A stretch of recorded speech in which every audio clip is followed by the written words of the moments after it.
তনুশ্রী রান্নাঘরে আপনাদের সকলকে স্বাগত জানাই। আশা করছি আপনারা সকলে ভালো আছেন, সুস্থ আছেন। আমি তনুশ্রী, আপনারা দেখছেন তনুশ্রী রান্নাঘর। তো আজকে আমি আপনাদের সাথে শেয়ার করব তেল কইয়ের রেসিপি। এটা একটা বাঙালিদের ট্র্যাডিশনাল রান্না। বহু পুরনো দিন থেকেই মা, দিদা, ঠাম্মারা কিন্তু এই রান্নাটা করে আসছেন। তো তাদের কাছ থেকেই কিন্তু আমার এই রান্নাটা শেখা। অনেকেই অনেক রকমভাবে এই তেল কইয়ের রেসিপি করে থাকেন, তবে আমি কিভাবে করি এই রেসিপিটি সেটাই আপনাদেরকে সাথে শেয়ার করব আজকে। তো আর খুব কম উপকরণ দিয়ে কিন্তু এই রান্নাটা হয়ে যায়, আর খেতে কিন্তু অসম্ভব সুন্দর হয়। গরম ভাতের সাথে কিন্তু তেলকই দারুণ লাগে। এই একটি পদ দিয়ে কিন্তু পুরো ভাতটা আপনারা খেয়ে নিতে পারবেন, এতটাই ভালো খেতে হয়। তাহলে চলুন ঝটপট শুরু করি আজকের রেসিপি। তেলকই বানানোর জন্য আমি দুটো মশলা রেডি করে নিয়েছি। সেই মশলাগুলো কি সেগুলো আপনাদেরকে দেখিয়ে দিই।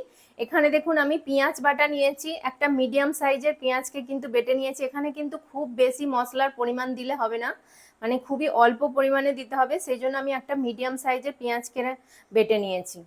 আর নিয়েছি হচ্ছে এখানে আর একটা পেস্ট বানিয়ে নিয়েছি। এটার মধ্যে আছে একটা টমেটো দিয়েছি, আর দিয়েছি এক টুকরো আদা, মানে 1 ইঞ্চি ছোট একটা আদার টুকরো দিয়েছি, দুটো কাঁচা লঙ্কা আর 1 চামচ জিরে। তাহলে আমি এখানে দিয়েছি টমেটো, জিরে, কাঁচা লঙ্কা একসাথে পেস্ট করে নিয়েছি। তো এবার এটা সরিয়ে সাইড করে রাখবো। দেখুন বন্ধুরা, আমি এখানে 4 পিস কই মাছ নিয়ে নিয়েছি। তো কই মাছটাকে ভালো করে বেছে ধুয়ে আমি কিন্তু নুন মাখিয়ে রেখেছি আগে থাকতে। নুনটা মাখিয়ে কিছুক্ষণ রেখে দিলে কিন্তু ভালোভাবে কিন্তু মাছের মধ্যে নুনটা ঢুকে যায়। সেজন্য অবশ্যই কিন্তু ধোয়ার পরে আপনারা 15 মিনিট মতো মাছের লবণ মাখিয়ে রেখে দেবেন। এবার আমি এতে হলুদ মাখিয়ে নেব। মাছে এবার আমি হলুদ দিয়ে দিচ্ছি। যেহেতু লবণ আগে থাকতেই আমার মাখানো আছে, সেই জন্য এখন আর লবণ দেব না। আমি হলুদটা দিয়ে ভালো করে কিন্তু মাছের গায়ে হলুদটা লাগিয়ে নেব। দুদিকটা ভালো করে হলুদগুলো লাগিয়ে নিতে হবে। এখন এইভাবে আমি লাগিয়ে নিচ্ছি। দেখুন বন্ধুরা, ভালো করে কিন্তু আমার হলুদটা মাখানো হয়ে গেছে মাছের গায়ে। এবার আমি মাছগুলো ভাজা শুরু করব। তাহলে চলুন এবার তাড়াতাড়ি রান্নাটা শুরু করি। মাছগুলো ভাজার জন্য আমি একটা গ্যাসে কড়া বসিয়ে দিয়েছি। এবার কড়াটাকে কিন্তু প্রথমেই তেল দিয়ে দেবো না, প্রথমে কিন্তু ভালো করে আগে গরম করে নেব, নাহলে কিন্তু মাছ ভাজার সময় কড়ার মধ্যে লেগে যাবে। তো কড়াটা আমি ভালোভাবে গরম করে নিয়েছি। তো এবার আমি তেলটা দিয়ে দেবো। আমি এখানে সরষের তেল দিয়ে দিচ্ছি। আমি এখানে 5 চামচ মতো তেল দিয়ে দিলাম। তেলটাকে এবার ভালো করে গরম করে নেব। তেলটা কিন্তু খুব ভালোভাবে গরম হয়ে গেছে। দেখুন হালকা হালকা ধোঁয়া উঠছে তেল থেকে। তো এরকম অবস্থায় এবার আমি মাছটা দিয়ে দেব। একবারে কিন্তু আমি 4টে মাছ ভাজবো না, আমি দুটো দুটো করে দুটো ব্যাচে ভাজবো। আর এই মাছ কিন্তু তেলকই বানানোর জন্য কই মাছটাকে কিন্তু খুব মানে কড়া করে ভাজলে হবে না, একটু হালকা করে ভাজতে হবে, নাহলে কিন্তু মাছটা শক্ত হয়ে যাবে, তখন কিন্তু ভালো লাগবে না খেতে। সেই জন্য অবশ্যই কিন্তু এটা মাথায় রাখবেন, মাছটা হালকা করে ভাজতে হবে। মাছটা এক পিঠ হয়ে যাক একটু, তারপর আমি উল্টে দেবো। বন্ধুরা, এবার আমি মাছটা উল্টে দেবো। এক পিঠটা হয়ে গেছে মোটামুটি। দেখুন এক পিঠটা কিন্তু হয়ে গেছে খুব সুন্দরভাবে। এইভাবে আমি মাছটা উল্টে দিচ্ছি, দিয়ে দ্বিতীয় পিঠটাও আমি ভালো করে ভেজে নেব। বন্ধুরা, মাছগুলো কিন্তু আমার 2 পিঠ ভালো করে ভাজা হয়ে গেছে। এবার আমি মাছগুলো তুলে নেব। এর থেকে বেশি কিন্তু আর আমি ভাজবো না। দেখুন ঠিক এইভাবে কিন্তু মাছগুলো ভেজে নিতে হবে। খুব কিন্তু একদম কড়া লাল লাল করে ভাজলে হবে না, তাহলে মাছটা শক্ত হয়ে যাবে। আমি দুটো মাছই তুলে নিলাম। ঠিক একইভাবে বাকি দুটো মাছও আমি ভেজে নেব। দেখুন কত সুন্দর লাগছে।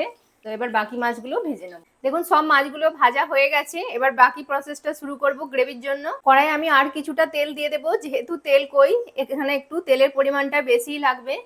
তো এখানে কড়াই কিছুটা তেল আছে, আমি আরও 2 চামচ মতো তেল অ্যাড করে দিলাম। এবার দিয়ে দেবো কালো জিরে। দেখুন এখানে আমি হাফ চামচ মতো কালো জিরে নিয়েছি। তো কালো জিরেটা দিয়ে দিলাম। এরই সাথে দিয়ে দেবো দুটো কাঁচা লঙ্কা চিড়ে নিয়েছি, দুটো কাঁচা লঙ্কা দিয়ে দেবো। দিয়ে একটু তেলের সাথে কয়েক সেকেন্ড ভেজে নেব। ফোড়নটা থেকে কিন্তু খুব সুন্দর একটা গন্ধ বেরিয়েছে।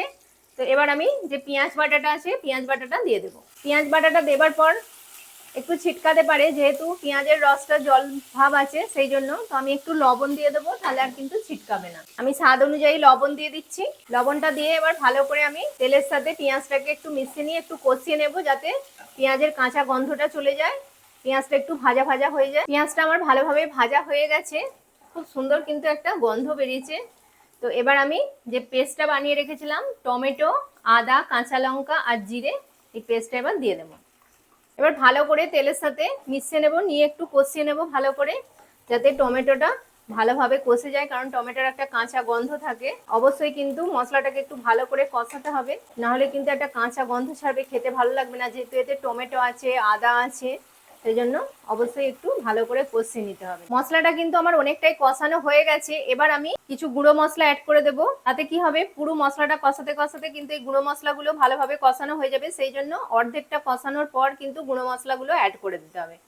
তো আমি এখানে হাফ চামচ হলুদ গুঁড়ো দিয়ে দিলাম, হাফ চামচ লাল লঙ্কার গুঁড়ো দেব, ঝালটা আপনারা আপনাদের পছন্দ অনুযায়ী দিয়ে দেবেন। দিয়ে দেবো হাফ চামচ কাশ্মীরি লঙ্কার গুঁড়ো, এটা কালারের জন্য, এটা অপশনাল, আপনারা দিতেও পারেন নাও পারেন, তবে এটা দিলে কালারটা কিন্তু খুব সুন্দর আসবে। আর দিয়ে দেবো এর সাথে অল্প একটু চিনি। দেখুন একদম খুবই সামান্য চিনি দিয়ে দিচ্ছি। চিনিটা দিলে কি হবে, যেহেতু আমি টমেটো দিয়েছি, তো টেস্টটা কিন্তু খুব ভালো ব্যালেন্স হবে, তো সেই জন্য এখানে চিনিটা দিলাম অল্প একটুখানি। আপনারা যদি পছন্দ না করেন তাহলে এটাকে স্কিপও করতে পারেন। এবার ভালো করে আমি মশলাটা আবারও একটু কষিয়ে নেব। আমি এটা চাপা দিয়ে দেবো, দিয়ে 1 মিনিট মতো মশলাটাকে একটু কষিয়ে নেব। মাঝে মাঝে কিন্তু একটু নাড়িয়ে দিতে হবে, নাহলে তলায় কিন্তু পুড়ে যাওয়ার সম্ভাবনা থাকবে। তো আমি 1 মিনিট পর ফিরে আসছি। আমি 1 মিনিট পর ফিরে এসেছি। এবার আমি খুলে দেখাবো যে মশলাটা কতটা কষানো হয়েছে। আপনারা দেখেই বুঝতে পারছেন মশলাটা কিন্তু খুব সুন্দরভাবে কষানো হয়ে গেছে। দেখুন মশলা থেকে কিন্তু খুব সুন্দর তেলও ছাড়তে শুরু করেছি, দেখুন। তো এবার ভালো করে আরেকটু মিশিয়ে নেব। মশলাটা কিন্তু আমার ভালোভাবে একদম পুরো কষানো হয়ে গেছে। তো আমি এবার জল দিয়ে দেব। যে মিক্সির জারটার মধ্যে আমি বান্নাটা করেছিলাম, সেই মিক্সির জারটাই ধুয়ে এবার আমি একটু জল দিয়ে দেবো। গ্রেভিটা কিরকম রাখতে চাইছেন সেই অনুযায়ী কিন্তু জলটা দেবেন। আমি এখানে হাফ বাটি মতো জল দিয়ে দিলাম। দেখুন গ্রেভিটা কিন্তু খুব সুন্দর ভালোভাবে ফুটে গেছে। তো আমি এবার 2টো কাঁচা লঙ্কা দিয়ে দেবো। এটা কিন্তু ঝাল হবে না, জাস্ট খুব সুন্দর একটা ঝোলের মধ্যে টেস্টটা আসবে, সেই জন্য দিলাম। তো এবার আমি এক এক করে মাছগুলো দিয়ে দেবো ঝোলে। দেখুন মাছগুলো আমি দিয়ে দিয়েছি। দিয়ে মাছগুলোকে কিন্তু আমি উল্টে দিচ্ছি, যাতে দুদিকটাই ভালোভাবে গ্রেভিটা লাগে, গ্রেভিটা ভালোভাবে মাছের মধ্যে ঢোকে। তো এবার আমি গ্যাসের ফ্লেমটা একদম লো করে দেব, দিয়ে একটা চাপা দিয়ে দেব, দিয়ে আমি 5-6 মিনিট মতো এটাকে রান্না করে নেব, যাতে ঝোলটা খুব সুন্দর মাছের মধ্যে ঢোকে আর মাছগুলো খুব সুন্দর নরম সফট হয়ে যায়। তো দেখলেন কত সহজে কত তাড়াতাড়ি এই মাছ রান্নাটা হয়ে গেল। তেল কই কিন্তু বানাতে একদমই বেশি সময় লাগে না। তো তেল কই খেতে কার কার ভালো লাগে আমার বন্ধুদের প্লিজ অবশ্যই কিন্তু কমেন্ট করে জানাবেন। তেল কই তো আমার ভীষণই ভালো লাগে। আর এখন বর্ষার সময় তো মানে যেহেতু এখন খুব সুন্দর কই মাছ বাজারে পাওয়া যাচ্ছে, আর এখন কিন্তু যাদের মানে গ্রামের দিকে বাড়ি, যেমন আমাদের গ্রামের দিকে বাড়ি, তো আমার বাড়িতে নিজস্ব পুকুর আছে আমাদের।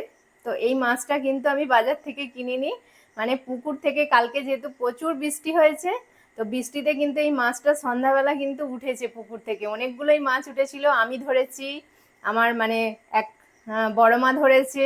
তো ভাবলাম তাহলে বন্ধুদের সাথে আজকে তেলকইটাই শেয়ার করা যাক। তো শুধু যাদের পুকুর আছে তাই বলে না, এখন বাজারেও কিন্তু বর্ষাকালে এই সময় খুব সুন্দর কিন্তু কই মাছ পাওয়া যায়। তো আপনারা এইভাবে বাজার থেকে কিনে নিয়ে এসেও কিন্তু তেলকই বানাতে পারেন, অসম্ভব সুন্দর খেতে হয় আর ভাতের সাথে দারুণ লাগে খেতে। তো আমি 5-6 মিনিট পর ফিরে আসছি। 5 মিনিট পর আমি ফিরে এসেছি। এবার খুলে দেখাচ্ছি আপনাদেরকে। গ্রেভিটাও কিন্তু অনেকটা ঠিক হয়ে গেছে, মানে ঝোলটা মরে গেছে অনেকটাই, আর তেলটাও কিন্তু ওপরে একদম ভেসে উঠেছে। আর মাছগুলো কিন্তু একদম পারফেক্টভাবে সেদ্ধ হয়ে গেছে, একদম নরম হয়ে গেছে। দেখুন কতটা সুন্দর লোভনীয় দেখতে লাগছে, একদম পুরো দেখেই মানে জিভে জল চলে আসবে, এতটাই সুন্দর। আর দেখতেও যেমন সুন্দর, এটা খেতেও কিন্তু অসম্ভব সুন্দর। একবার হলেও বানিয়ে দেখবেন, দারুণ লাগে খেতে, এইভাবে বানিয়ে দেখবেন, খুবই সুন্দর হয়। তো এবার আমি গ্যাসটা অফ করে দিচ্ছি, দিয়ে এবার একটু এটাকে স্ট্যান্ডিং টাইমে রাখবো 2 মিনিট মতো, তারপর আমি বন্ধুরা দেখুন তেল কইটা কিন্তু আমি প্লেটিং করে নিয়েছি। আর কতটা সুন্দর লাগছে দেখুন দেখতে, যেমন আমরা রেস্টুরেন্টে গিয়ে খেয়ে থাকি বা কোনো অনুষ্ঠান বাড়িতেও এরকম খেয়ে থাকি, ঠিক কিন্তু একদম সেরকমই হয়েছে। আর খুব সুন্দর কিন্তু এটা টেস্ট হয়। আপনারা দেখলেন কত সহজেই আমি বানিয়ে ফেললাম।